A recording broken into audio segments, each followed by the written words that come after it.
ነበር እያሉ ነው መጠውለግ እሱ ነው። ስለዚህ ይሄን ነበር አስቀድስ ነበር ሰንበት ተማሪ ነበርኩኝ እንደዚህ ነበርኩኝ የሚሉ ሰዎች ያጋጥመዋል። አሁን የት ናችሁ ነው ጥያቄው። ዛሬ ያስቀድሳል ራሱ አስተማሪው። አሁን እኮ በጣም አንዳንድ ቦታ ላይ ግራ የሚገባኝ ነገር ምንድነው? ሰባኪ ወንጌሉ ካላስቀደሰ አይኑን እያሻ ቅዳሴ ሲወጣ ሊሰብክ ሲመጣ ያስቀደሰውን ህዝብ ነው የሚሰብከው።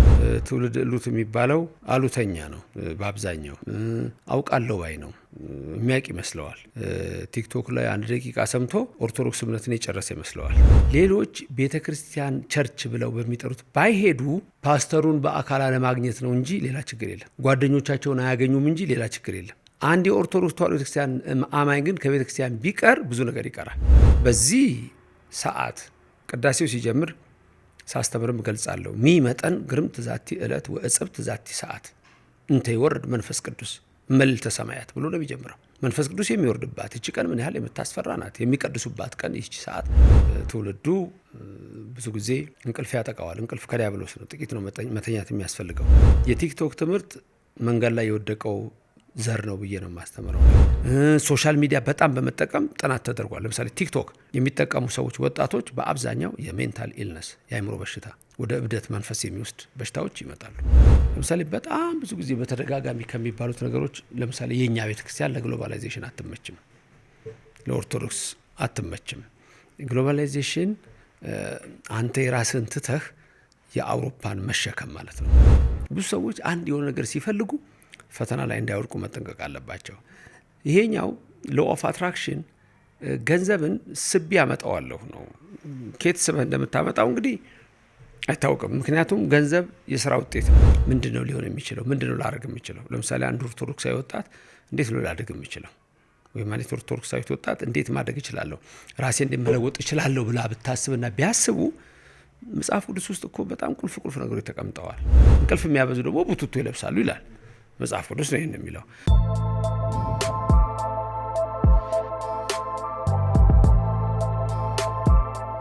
ሰላም ጤና ይስጥልኝ ውድ የቲአርቲ ሚዲያ ቤተሰቦች፣ በያላችሁበት የዓለም ዳርቻ ሰላም፣ ፍቅር፣ ጤንነት፣ በጎነት ከእናንተ ጋር ይሁን። ይህ የቲአርቲ ሚዲያ ነው። ፕሮግራሙ ደግሞ እንግዲህ የቲአርቲ ሚዲያ ፖድካስት ነው። ዛሬም የምትወዷቸውን የምታከብሯቸውን ታላቅ እንግዳ ይዤ ቀርብ ያለው እንግዳችን ማን ነው? ካፍታ ቆይታ በኋላ ተመልሰን እንመጣለን። መልካም ቆይታ።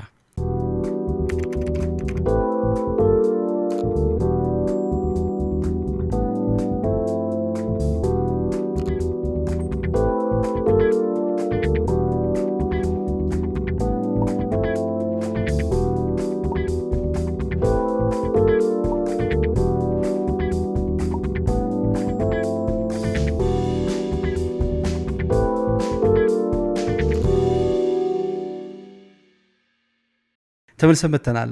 የዛሬ እንግዳችን ሊቀ መምህራን ፕሮፌሰር መምህር ዘበነ ለማ ናቸው። መምህር እንኳን ደህና መጡ። እንኳን በቸር ተገናኘን። በስመ አብ ወወልድ ወመንፈስ ቅዱስ አሐዱ አምላክ።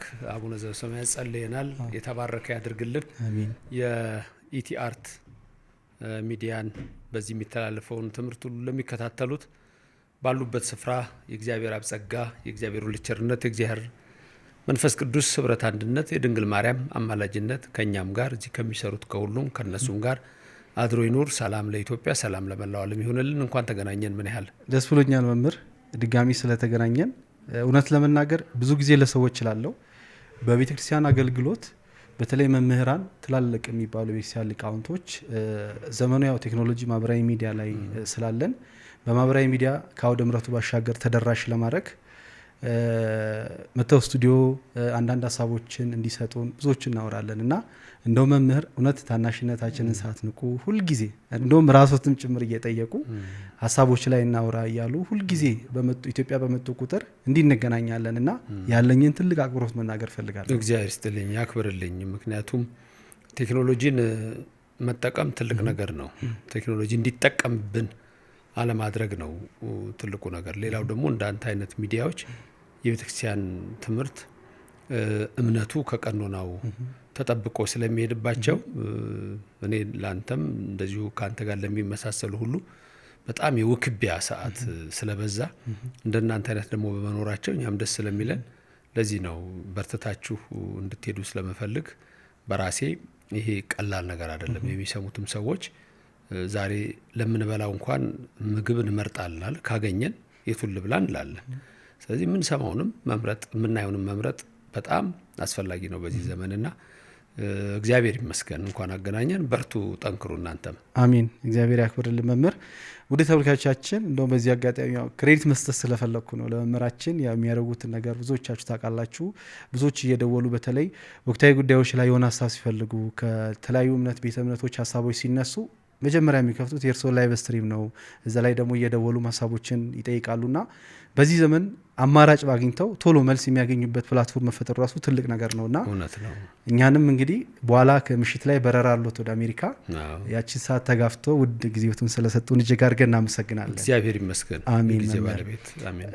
እንግዲህ አሁን ያለነው በዓለ ሃምሳ ላይ ነው። በተለይ በዓለ ሃምሳ ሲባል የደስታ ጊዜ ነው። ልክ አሁን አስተሪዮ ልክ ገና ካለፈ በኋላ አስተሪዮ ላይ ብዙ ጊዜ የደስታ ጊዜ ይባላል። ሰርጉም ማህበራዊ ጉዳዮችም እንዲሁም ደግሞ ሁሉም የሚደረጉበት ነውና በዓለ ሃምሳ ላይ ምን ነገሮች እየተለመዱ ነው። ቤተክርስቲያን ያው የራሷ ስርዓት አላት የደስታ ጊዜ ብላ ሰጥታ። ነገር ግን የደስታ ጊዜ በመሆኑ ከቤተ ክርስቲያን የሚያርቁ ነገሮች ይኖራሉ። ቤተክርስቲያን ያለው አገልግሎት ተትቶ ወደ መንፈሳዊ ወደ ዓለማዊው ማዘንበል በጣም እየበዛ መጥቷል በዚህ ዘመንና እንደው እዚህ ላይ ትንሽ ሀሳብ እናንሳ መምህር።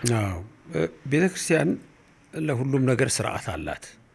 አሁን አንተ የጠቀስካቸው ለምሳሌ ዘመነ አስተሪዮ አለ፣ ዘመነ ጽጌ አለ እና ዘመነ በዓለ ሃምሳ ለምሳሌ መውሰድ እንችላለን። እነዚህ እንግዲህ በአብዛኛው በዓል የሚደረግባቸው ክብር የሚደረግባቸው ጊዜዎች ናቸው። የተደረጉበትም ዓላማ አለው። ሁሉ ነገር በኢትዮጵያ ኦርቶዶክስ ተዋሕዶ ቤተክርስቲያን ውስጥ ድርቅ ያለ ነገር የለም። ቤተክርስቲያኗ በጣም የእውቀት ቤት ስለሆነች ዝም ብሎ በሌላ ቦታ እንዳለው በአንድ መስመር መሄድ አይደለም። ለብዙ ዘመናት የተገነባ ነው። 8000 ዓመት ነው፣ ዝም ብሎ 3000 ዓመት የሚል የለም። እኔ ከዚህ በፊትም ሰው ምንድነው የሚለው መጽሐፌ ላይ የገለጽኩታል። የ8000 ዓመት ታሪክ ያለን ሰዎች ስለሆነ የተገነባው ግንባታ ቀላል አይደለም። ለዚህ ነው በቀላሉ የማይፈርሰው። ይሞከራል፣ አይፈርስም። ቤተክርስቲያኗም የራሷ የሆነ ስርዓት አላት። ለምሳሌ የጾም ጊዜ አለ፣ የፍስክ ጊዜ አለ። ለሰውነት ጤና ለአጠቃላዩ ደስ ይላል። ሁሉ ነገር አንድ አይነት አለ። ለምሳሌ ቅዳሴ 3 አይነት ዜማ በአንድ ቅዳሴ ልሰማ ትችላለህ። ያ ሁል ጊዜ ቅዳሴ አዲስ ነው የሚሆንብህ። ስትሰማው ደስ ነው የሚልህ። ለምሳሌ በግዕዝ ዜማ ትሰማለህ፣ ከዛ በአራራይ ዜማ ትሰማለህ፣ ከዛ በእዝል ዜማ ደግሞ ትሰማለህ። ስለዚህ እነዚህ አይምሮህን ልቦናህን ሁሉ ይይዙታል። ዜማው ራሱ ሲቀያየር አሁን ሳታት የሚቆም ሰው ካለ የሳታት ዜማ ከአንዱ ወደ አንዱ ሲገባ ከአንዱ ወደ አንዱ ሲቀየር እንዴት ውብ ነው! እና ራሱ ጥበብ ላይ እናንተ ኢቲ አርት ነው አንዱ አርት። ይሄ ጥበብ በራሱ እንዴት በኦርቶዶክስ ቤተክርስቲያን ውስጥ እንዳለ መቅደሱ ስትገባ የምታያቸው ስዕሎች፣ የቅዱሳን ነገሮች፣ ቅዳሴው ላይ የቄሱ ልብስ፣ የዲያቆኑ ልብስ፣ ጽናው፣ ማህሌቱ ሲቆም ጸናጽኑ፣ ጥምጥሙ፣ ካባው፣ መቋሚያው፣ ከበሮ ሁሉ ውብ ነው። ይሄ የትም የሌለ ነው እና የተሰራበት ደግሞ ዓላማ አለው። ለምሳሌ በዓለ ሃምሳን እንዳነሳው በዓለ ሃምሳ የሚለው በዓለ ሃምሳ አንድ ቀን ነች፣ በዓለ ሰዊት ነች፣ በዓለ ጰራቅሊጦስ ነች። 50ኛዋ ቀን ማለት ነው። በግሪኩ ፔንዲኮንዳ የሚላት 50ኛዋ ቀን ጰራቅሊጦስ ናት። ግን እንዳለ ዘመኑ 50ው መዋዕለ ትንሣኤ ልንለው እንችላለን።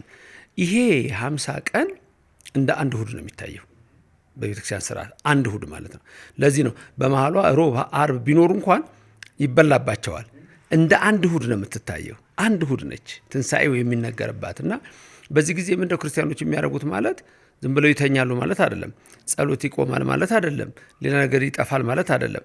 በዚህ ቀን የበለጠ እየሄዱ ጌታ ከሞት ተነስቶ 40 ቀን እስከሚያርግ በየጊዜው እየተገለጠ ያስተምራቸው ስለነበር እንደውም የትምህርት ሰዓት ነው። የትምህርት ሰዓት ነው። 7ቱን ኪዳናት ያስተማረው ጌታ በ40 ቀን ውስጥ ነው። ከዛ በ40ኛው ቀን አረገና በ10ኛው ቀን መንፈስ ቅዱስ ሰደደላቸው። የመማር ነው የማወቅ ነው እንጂ ዝም ብሎ ፈንጠዝያ ጾም ተፈቷል፣ ናይት ክለብ ዳንኪራ፣ በዚህ በኩል እንደዚህ አይነት ተዘጋጅቷል፣ በዚህ በኩል ይሄ ሆኗል ተብሎ የሚባልበት አይደለም። እና ጉባኤ ምን ቀዝቀዝ ብሎ አንዳንድ መምህራን እየነገሩኝ አይ በዓለ ሃምሳ ላይ እኮ ሰው አይመጣም ይላሉ። ይሄ አሁን የመጣ ይመስለኛል። እኔ ድሮ በዓለ ሃምሳ ነው በዓለ እንትን ነው የሚባል ነገር አላውቅም። ግቢውን ሞልቶ አጥር ላይ ግንብ ላይ ሆኖ ሲማር ነው የማስታውሰው። እና በዓለ ሃምሳን የበለጠ የመማር የማወቅ የክርስቶስን ትንሣኤ ማሰላሰል ነው። ለአንዱ ይገለጻል፣ ለሁለቱ ይገለጻል፣ ለሶስቱ ይገለጻል፣ ለ500 ይገለጻል። ይሄ መገለጽ ሰዓት ነው እና በዚህ በበዓለ ሃምሳ ውስጥ ክርስቲያኖች የበለጠ ወደ እግዚአብሔር ቤት የሚሄዱበት፣ ትንሣኤውን የሚያስቡበት፣ የተደረገልን የምናስታውስበት፣ ሞትን ድል አድርጎ የተነሳውን ኢየሱስ ክርስቶስን የምናከብርበት፣ እንደ አንድ እሁድ የደስታ ቀን እኮ የተባለው ክርስቶስ ተነሳ ነው እንጂ የምግብ ደስታ አይደለም። ምግብ ይበላል፣ ያለው ነው የሚበላው፣ የሌለው ሞልቷል። ያለው ሊበላ ይችላል፣ ምንም አይደለም፣ ደስታን አለ። ግን ትልቁ ደስታ ምንድን ነው? ክርስቶስ ከሞት ተነሳልኝ ነው እኮ ባለ 50 ደስታ የተባለው እንጂ ዝም ብሎ በማይሆን ቦታ መገኘት አይደለም። እና ቤተክርስቲያን ከዚህ አኳያ ስርዓትን ሰርታ ትውልዱ እግዚአብሔር እንዲያመልክ ታደርጋለች። ናው እንደውም መጨረሻ ላይ እሱን ጠቆም አድርጉት። ጉባኤያትም ሲያዩት በፊት ላይ ልክ አሁን ምን እየተለመደ መጥቷል። እግዚአብሔርም ትዝ የሚለን ጾም ሲገባ ብቻ ሆኗል። አሁን ጾም ከተፈታ በኋላ ይረሳል ብዙ ነገር፣ የጉባኤውም ይረሳል፣ ይሄ መንፈሳዊ አገልግሎቱም ይረሳል። እና በፊት ካየን እንደው መምህር ይሄንን ሀሳብ ምናልባት እርስዎም በደንብ አድርጎ ጠቆም ያደርጉታል ብዬ አስባለሁ። እርስዎም እዚህ በነበሩበት ሳ ላይ ሲመጡ ሳምንታዊ ፕሮግራሞች ነበሩ። አዲሱ ሚካኤል ነበረ፣ ጎላ ሚካኤል 7 ቀን ነበረኝ፣ ሰባቱንም ቀን አለ እና የህዝቡ ምላሽ ደግሞ በሚገርም ነበር። በቃ ማለት ቦታ ጠፍቶ የመጣው ሰው ጉባኤ መጣ ለመባል ብቻ ሳይሆን ተምሮ የተማረው በደንብ ማስታወሻ እየያዘ ከሌላ ቤተ እምነትም እየመጡ አውደ ምሕረት ላይ አዲሱ ሚካኤል አስታውሳለሁ እሱን። እና ሌሎች መምህራኖችም እንደዚህ ሐሙስ ማርቆስ ላይ ኢየሱስ ክርስቶስ ማን ነው በሚል ትምህርቶች ነበሩ። ነፍሱን ይማረውና እነ መምህር ዘላለም ወንድሙ እስጢፋኖስ ብዙ ቦታዎች ነበራቸውና ያ ነገር አሁን ትንሽ እየቀነሰ መጥቷል። መምህር እንደው ምንድን ነው ማለት እንችላለን? እሱ ትውልድ እሉት የሚባለው ላይ የደረስን ነው። ትውልድ እሉት የሚባለው አሉተኛ ነው። በአብዛኛው አውቃለሁ ባይ ነው፣ የሚያውቅ ይመስለዋል። ቲክቶክ ላይ 1 ደቂቃ ሰምቶ ኦርቶዶክስ እምነትን የጨረሰ ይመስለዋል። አሁን እናንተ የምንነጋገሩን 30-40 ደቂቃ ይህንን ሰምቶ ሌላ መስማት ያለበትም ላይ መስለው የሚችል ሰው ሊኖር ይችላል። ስለዚህ በጣም ከፍተኛ ጥንቃቄ ነው የሚያስፈልገው። ያልከው በጠቅላላ ልክ ነው። ያንን ማየት አልቻልኩም።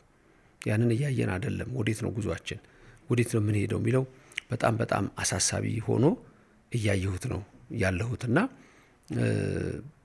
ሰው አንደኛ የሶሻል ሚዲያው ኢንፍሉዌንስ አለው ወይ፣ ፋክተር አለው ወይ፣ ምን አይነት ኢምፓክት ነው ያለው ስንል ኔጌቲቭ ኢምፓክት በአብዛኛው አለው ከፖዚቲቭ ከሆነው በላይ ማለት ነው። በኦርቶዶክስ ተዋሕዶ ቤተክርስቲያንና በሌላ እምነት ትልቅ ልዩነት አለ። ቤተክርስቲያን ስለመሄድና ስላለመሄድ ሌሎች ቤተክርስቲያን ቸርች ብለው በሚጠሩት ባይሄዱ ፓስተሩን በአካል አለማግኘት ነው እንጂ ሌላ ችግር የለም። ጓደኞቻቸውን አያገኙም እንጂ ሌላ ችግር የለም። አንድ የኦርቶዶክስ ተዋሕዶ ቤተክርስቲያን አማኝ ግን ከቤተክርስቲያን ቢቀር ብዙ ነገር ይቀራል። ታቦቱ ያለው ቤተ መቅደስ ውስጥ ነው። ሄዶ መስገድ አለ፣ መስገድ ይቀራል፣ መሳለም ይቀራል። ቤት ውስጥ ቁጭ ካለ ለሌላ ነገር ማደሪያ መሆን ነው የሚመጣው። ስለዚህ በአብዛኛው ያለው በኢትዮጵያ ኦርቶዶክስ ተዋሕዶ ቤተክርስቲያን ውስጥ አሁን ያለው አንተ ያነሳኸው ወደ ኋላ የመቅረት በፊት የነበረ መንፈሳዊ ዝለት ነው ብዙዎችን ያጋጠማቸው። መንፈሳዊ ዝለት ጥውልግ የመሆን በትምህርት ላይ ሳነሳው ነበር። የኤማውስ መንገደኞች እየጠወለጋችሁ ትሄዱ ምንድን ነው ያላቸው ነበር እያሉ ነው። መጠውለግ እሱ ነው። ስለዚህ ይሄን ነበር፣ አስቀድስ ነበር፣ ሰንበት ተማሪ ነበርኩኝ፣ እንደዚህ ነበርኩኝ የሚሉ ሰዎች ያጋጥመዋል። አሁን የት ናችሁ ነው ጥያቄው። ዛሬ ሁልጊዜ እኮ በእግዚአብሔር ቤት ዛሬ ነች ያለችው፣ ዮም ነች፣ ትዴይ ነው፣ ዛሬ ነው። ዛሬ የት ነህ ነው። ትላንት እዚህ ጋር ነበርኩ አያዋጣም።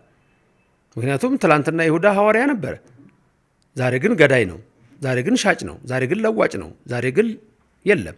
ስለዚህ ሰዎች የት ነኝ ያለሁት ብሎ መጠየቅ አለባቸው። በየዕለቱ ስንጸልይ እኮ የምንጸልየው የዓመት ጸሎት እኮ አይደለም፣ የሳምንት ጸሎትም የለም፣ የቀን ጸሎት ነው።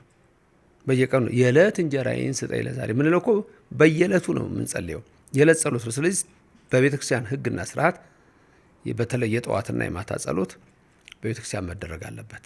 የጉባኤ ስነ ስርዓት መብዛት አለበት፣ መጠንከር አለበት። ትውልዱ አዋቂ ነው መሆን ያለበት እንጂ ስሜታዊ መሆን የለበትም። በስሌት የሚንቀሳቀስ በእውቀት የሚንቀሳቀስ ነው እንጂ በስሜት ካየኸው ዛሬ ይገኛል ነገ የለም። ጥምቀት ቀን አለ፣ ሌላ ቀን ቅዳሴ ላይ የለም። ዝማሬ ላይ ይሰበሰብና ሌሊት አሐዱ አብ ተብሎ ሲቀደስ ስጋው ደግሞ ሲፈተት የለም። ስለዚህ እነዚህ በጣም መስተካከል ያለባቸው ናቸውና ትልቁ ነገር የሶሻል ሚዲያው ችግር አለ። ሁለተኛ ትውልዱም ራሱ ማወቅ አለበት። ሶስተኛ መምህራንም ሰው ወደ እግዚአብሔር ቤት የሚመጣበትን መንገድ በደንብ ማዘጋጀት አለባቸው። ብቁ ሆነው ሰው እንዲመጣ ማድረግ ይኖርባቸዋልና ልክ ነው። በተለይ እንደው መምህር ካዩ ባለፉት የተወሰነ አንስተን ነበር። በተለይ ሶሻል ሚዲያው ላይ አሁን ቅዳሜ ምሽት እንግዲህ ለእሁድ አጥቢያ ሰው ትልቅ የሰንበት ቀን ነው። ሁሉም ከስራው አርፎ ቤተክርስቲያን ሄዶ አስቀድሶ ለስጋው ደግሞ የበቃውም ከዛ ክብር ተቋርሶ ወደ ቤት የሚመለስበት ቀን ነውና አሁን ሶሻል ሚዲያ ላይ ካያችሁ መምህር የሚባሉት ትላልቅ መምህራን ራሱ ቅዳሜ ምሽት ላይቭ ላይ እስከ 7 ሰዓት 8 ሰዓት 9 ሰዓት ቁጭ ብሎ ህዝቡን ይዙትና ያ ህዝብ ጠዋት ተነስቶ ቤተክርስቲያን የሚሄድ ልምድ የለውም። ይሄም ራሱ እያራቀው ነው በከፍተኛ ደረጃ ማለት ነውና እንዲህ አይነት ልምዶችንም እያየን ነው በቤተክርስቲያን አገልጋዮች በምንላቸው አንዳንድ መምህራኖችም ጭምር ማለት ነው። ይሄ በጣም አስደንጋጭ ነው። አንደኛ በጥንት እሁድ ስትመጣ ሰው እንደውም ዛቲውን ይዞ ቅዳሜ ማታ ሄዶ ቤተክርስቲያን ነው የሚያድረው። መንገዱን መራቅ ይላል። ወደ አጥቢያዬ ነው የሚለው፣ በየአጥቢያው ይሄዳል። ቤተክርስቲያን ተሰብስቦ ህጉማ የታመመ ሰው እንኳ ቢኖር ባልጋ አድርጋችሁት ይምጣ በዕለተ እሁድ ነው የሚለው። የታመመ ሰው እነዚህ የሞቱ ናቸው ማለት ነው። በዕለተ እሁድ የማይሞት የታመመው ሰው እንኳ ባልጋ ይምጣ ከተባለ የሚቀረው የሞተ ትውልድ ሊሆን ማለት ነው። ስለዚህ በተለይ መምህራን ከፍተኛ ጥንቃቄ ማድረግ አለባቸው። ለምን? አርአያ ናቸው። ሰው ያያቸዋል። እንዴ ከሌ ይኸው እስካሁን ሲያስተምረን አልነበረም እንዴ ይላል። ያስ እንደዛ አስተምሮ ሌሊት ቅዳሴ ይሄዳል፣ ያስቀድሳል ራሱ አስተማሪው። አሁን እኮ በጣም አንዳንድ ቦታ ላይ ግራ የሚገባኝ ነገር ምንድን ነው? ሰባኪ ወንጌሉ ካላስቀደሰ አይኑን እያሻ ቅዳሴ ሲወጣ ሊሰብክ ሲመጣ ያስቀደሰውን ህዝብ ነው የሚሰብከው። ስጋው ደግሞ የተቀበለውን ነው እሱ ሳይቀበል። አስደንጋጭ ነው ይሄ በእውነቱ ካሰብ ነው። ስለዚህ መምህራን አርአያ እስከሆኑ ድረስ ሰው ትልቁ ነገር ከምንም ጸሎት በላይ ቅዳሴ ነው። ለምን? የክርስቶስ ስጋና ደም የሚፈተትበት የሚቀዳበት ነው። በዚህ ሰዓት ቅዳሴው ሲጀምር ሳስተምርም ገልጻለሁ። ሚ መጠን ግርምት ዛቲ ዕለት ወእጽብት ዛቲ ሰዓት እንተ ይወርድ መንፈስ ቅዱስ መልዕልተ ሰማያት ብሎ ነው የሚጀምረው። መንፈስ ቅዱስ የሚወርድባት ይቺ ቀን ምን ያህል የምታስፈራ ናት፣ የሚቀድሱባት ቀን ይቺ ሰዓት ምን ያህል የምታስጨንቅ ናት ይላል። ያ ማለት በጣም ትልቅ ሰዓት ነው፣ የክርስቶስ ስጋና ደም። ይህንን ያልተካፈሉ መምህራን፣ ይህን ያልተካፈሉ ዘማሪያን፣ ይህን ያልተካፈሉ ካህናት እንዴት ነው የሚሆኑት? ምእመናንስ እንዴት ነው የሚሆኑት? ስለዚህ በተለይ ዘማሪያን፣ ሰባኪያን፣ መምህራን እነዚህ በዕለተ ሰንበት በቅዳሴው ካልታዩ፣ ቆርበው ካልታዩ፣ ለሌላውንም ካላስተማሩ ትውልዱ ብዙ ጊዜ እንቅልፍ ያጠቃዋል። እንቅልፍ ከዲያብሎስ ነው። ጥቂት ነው መተኛት የሚያስፈልገው። ስለዚህ ያንን ማወቅ ነው። በተለይ ቲክቶክ ላይ ቅዳሜ ማታ ጭራሽ ባይኖርስ? እኔ አንደኛ ሳንሆን አንቀርም በቲክቶክ በዚህ በሶሻል ሚዲያ ከአፍሪካም ካለምም እኔ አንደኛ ምንሆን ይመስለኛል። አጠቃቀሙን ደግሞ አላወቅንበትም። ምንድን ነው የምንፈልገው? ምንድን ነው የምናደርገው? እና የቲክቶክ ትምህርት መንገድ ላይ የወደቀው ዘር ነው ብዬ ነው የማስተምረው። እኔ የሆነ ይታያል ግን መሰረታዊ አይሆንም። ምክንያቱም ወዲያው ወፎች ይመጡና ምን ያደርጉት? ይለቅሙታል። ራቁቷን የመጣች ሴትዮ ትመጣለች። ከዛ ወንጌል ሰምቶ ራቁቷን መታ ሰልባው ትሄዳለች። በቃ የተሰራው በዚህ መንፈስ ነው። አንድ ነገር አይዝም። ትውልዱ ጭንቅላቱ ብኩን እንዲሆን፣ ልቡናው ብኩን እንዲሆን፣ በቃ ባካና ትውልድ እንዲሆን እንዳያስተውል ተደርጎ የሶሻል ሚዲያዎች አብዛኞቹ ስራ ነው።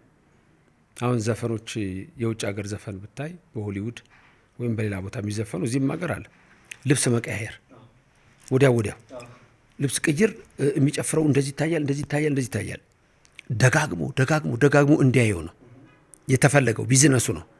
በዛ ውስጥ ግን የሜንታል ኢልነስ ይከሰታል። ሰዎች አላወቁ። የአእምሮ ህመም ለምሳሌ ከጌም ልጆች ጌም በመጫወት የአእምሮ በሽተኛ ይሆናሉ።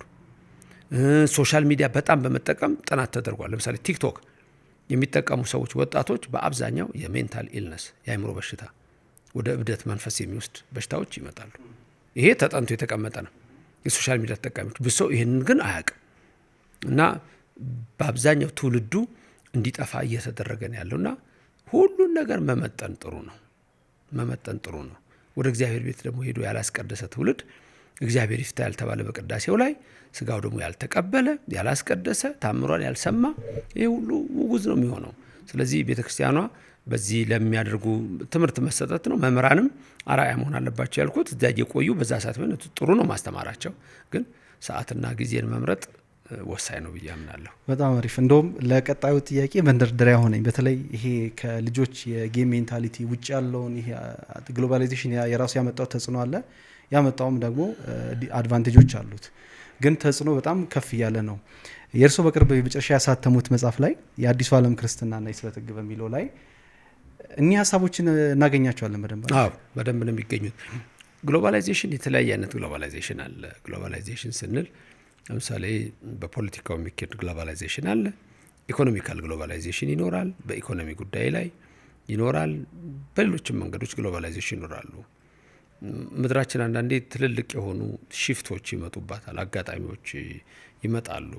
ፓራዳይም ሽፍት የምንለው ይለውጣል። ቴክኖሎጂው በየጊዜው ነው እየለወጠ የሚሄደው፣ በየጊዜው እየለወጠ ይሄዳል እና ግሎባላይዜሽን ስንል እኔ እዚህ መጽሐፍ ላይ እዛ መጽሐፉ ላይ ያስቀመጥኩት ሰዎች ሊያውቁት የሚችሉት የሃይማኖት ግሎባላይዜሽን አለ።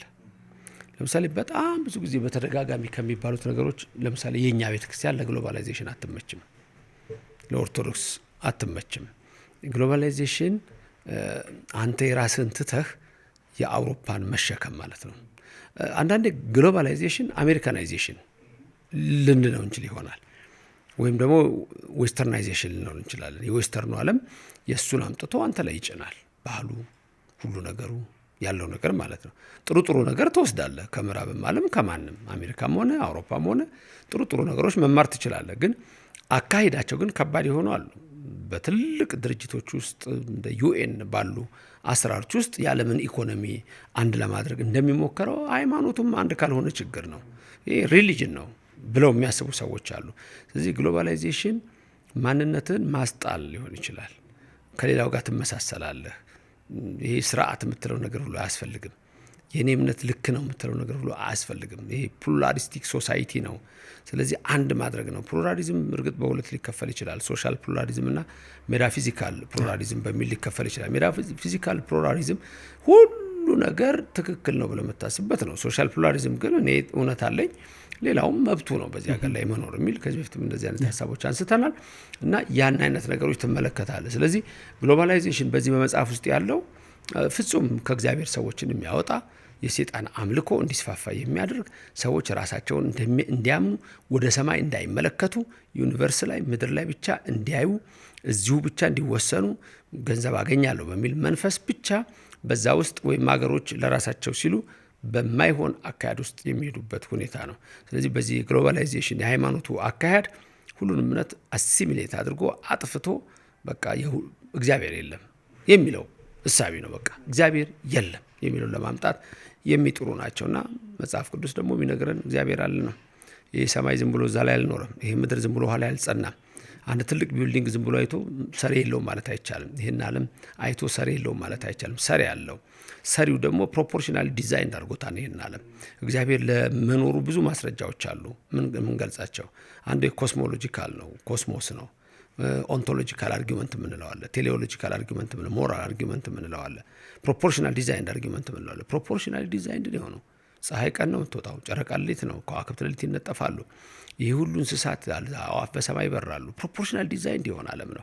ስለዚህ ግሎባላይዜሽኑ ግን ይሄ እግዚአብሔር የለም ነው፣ ፈጣሪ የለም፣ ዝም ብለህ ራስን አምልክ፣ እዚህ ምድር ላይ ያለውን ነገር ተሳተፍ ስለሚል በአብዛኛው ወደማይሆን አቅጣጫ ትውልዱ እየሄደ ከእግዚአብሔር ይልቅ ወደ ሌላ ዓለም የሚጸልይበት መንፈስ ሁሉ የኒው ወርልድ ክርስቲያኒቲ የሚባለው ሀሳብ ከእንደዚህ አይነቶች የመጡ ናቸው። ምን ያህል በጣም ጥሩ። እንደውም ከዚህ በፊት ባለፈው ብዬው ነበርና ምናልባት እዚሁ ዙሪያ ላይ አንድ ሀሳቦችን ላንሳ። ባለፈው ብዬው ነበር። ልክ የመጀመሪያ ዲግሪ ስንማር ዩኒቨርሲቲ አዲስ አበባ ዩኒቨርሲቲ ግቢ ጉባኤ አንስተናል፣ አስታውሳለሁ። አዎ እሱን ሀሳብ ይሄ በተለይ ሁሌ ደጋግመዋለሁ። እሱን ሀሳብ ለምንድን ነው የምደጋግመው?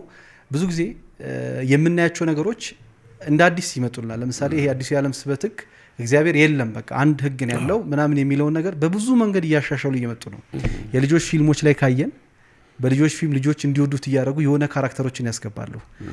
ተከታታይ ፊልሞች ላይ ለምሳሌ ተመሳሳይ ጾታን ያስገቡና ያንን ካራክተር ይሄ የሚወደድ ካራክተር እኛ እንድንወደው ያደርጉናል። ያን ካራክተር ከዛ የእሱን ማንነትም አብረን እንድንወድ ያደርጉናል። ይሄ ብዙዎች ዝም ብሎ በተለምዶ ድንገት የገባ ይመስላቸዋል። ታስቦበት ታቅዶበት የገቡ ነገሮች ናቸውና እዚህ መጽሐፍ ላይ ምናልባት አዲስ ዩኒቨርሲቲ ያሉ ዶክተሮችንም ከነ ሳሚ ጋር አውርተን አንድ ፕሮግራም ለመስራት እያሰብን ነበር በመጽሐፉ ዙሪያ ማለት ነው። እሱን እናደርጋለን።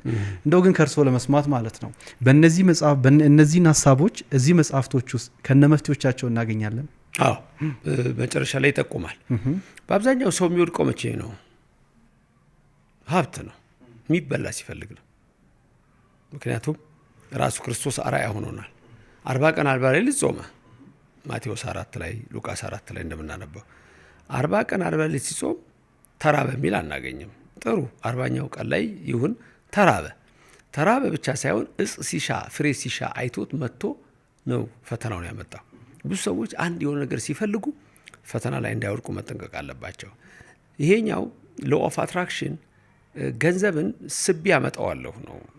ኬት ስበህ እንደምታመጣው እንግዲህ አይታወቅም። ምክንያቱም ገንዘብ የስራ ውጤት ነው። ሀብት የስራ ውጤት ነው።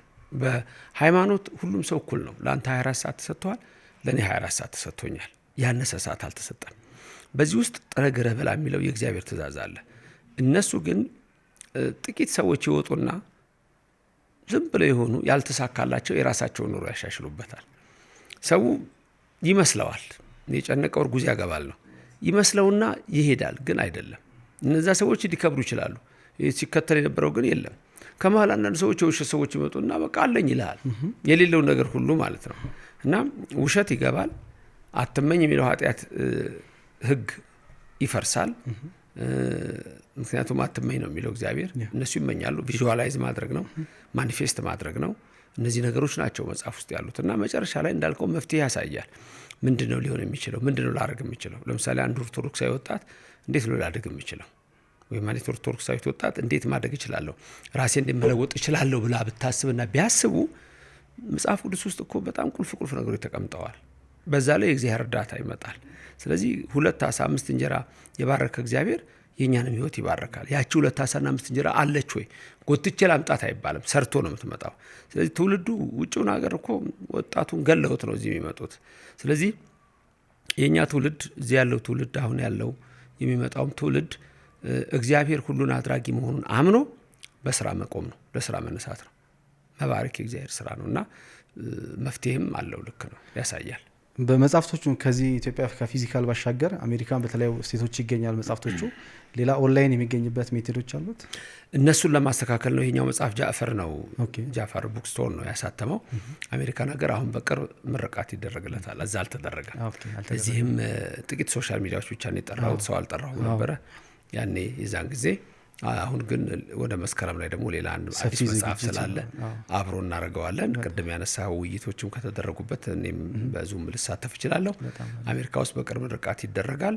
መጽሐፉ ግን አሁን በጃፈር ቡክስቶር ነው የሚገኘው። እንግዲህ ኢትዮጵያ ውስጥ ያላችሁ መጽሐፉን በጃፈር ቡክስቶር ማግኘት ትችላላችሁ። እንደገናም ደግሞ አሜሪካን በቅርቡ ይመረቃል።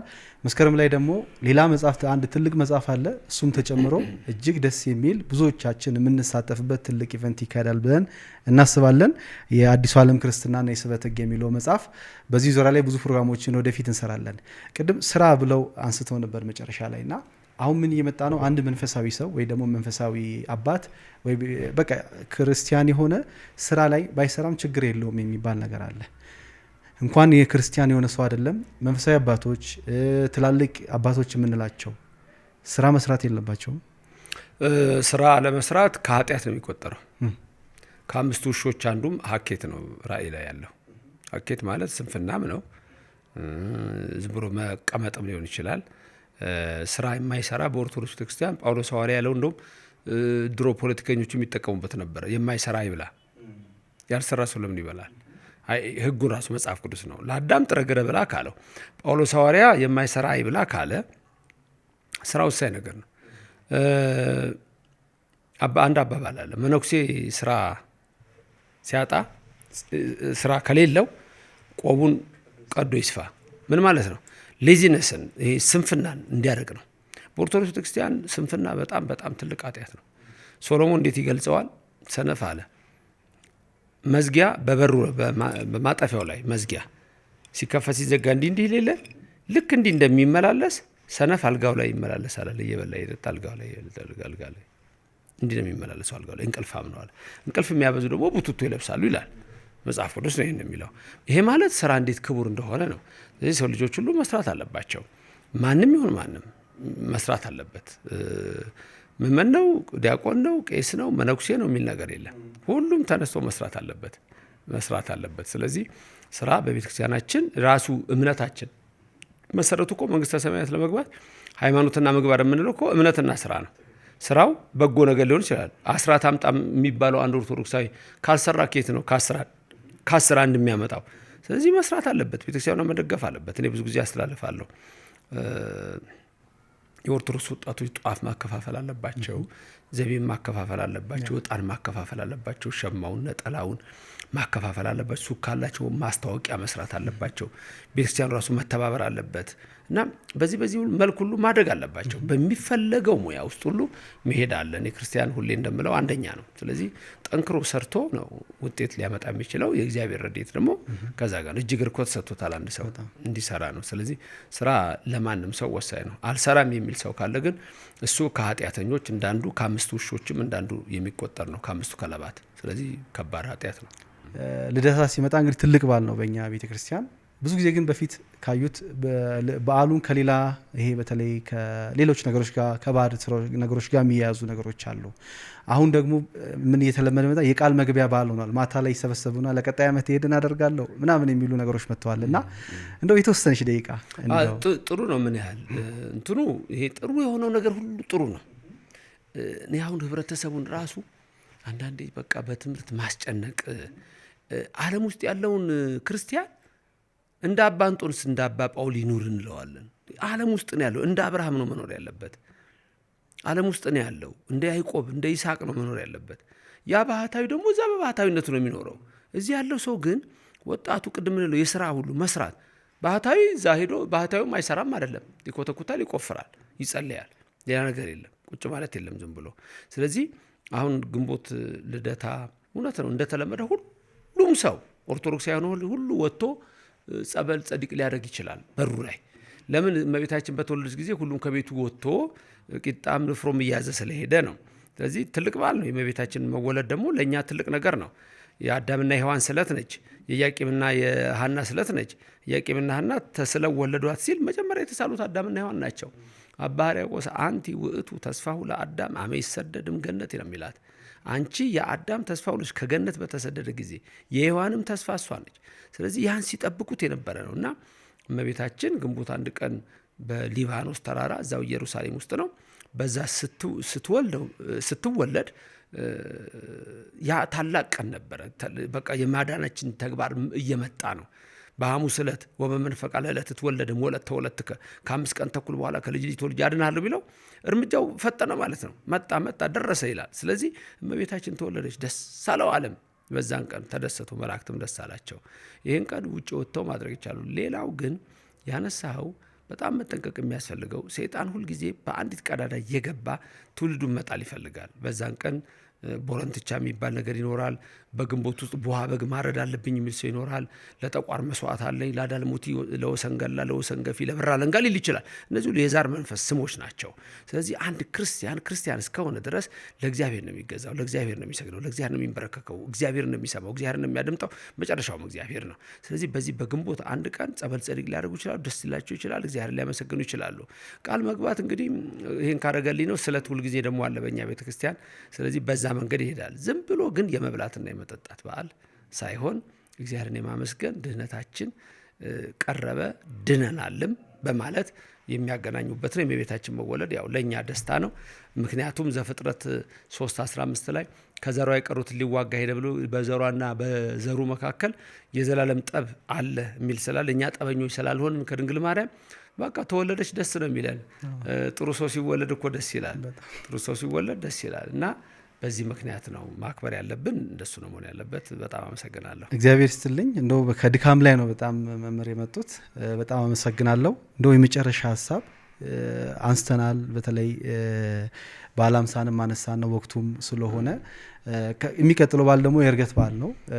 እርገት ነው። እንደው ስለሱና በዚህ ዘመን እኛ ክርስቲያኖች ክርስቶስ መምሰል አለብን ቤተክርስቲያን ታስተምረናለች እና እንደው እንደ ወጣቶችም የቤተክርስቲያንንም አስተምሮ ከማስቀጠል አንጻር እንደው ክርስቶስ እንዴት እንልብስ፣ በህይወታችን ውስጥ ሁልጊዜ እንዴት እናድርገው፣ እንዴት አድርገን ክርስቶስን እንኑር የሚለውንና የእርገትን ሀሳብ አንስተን እኔ ሀሳቤን ልቋጭ። መምህር በመጽሐፍ መነኮሳት ላይ ያለ ነው። ዮሴፍ ለጌታ ሰርቷት እንደነበረው ትንሽ ወንበር ልብህን እንደዛ አድርግ ይላል፣ ወይም ልብሽ እንደዛ አድርጊ።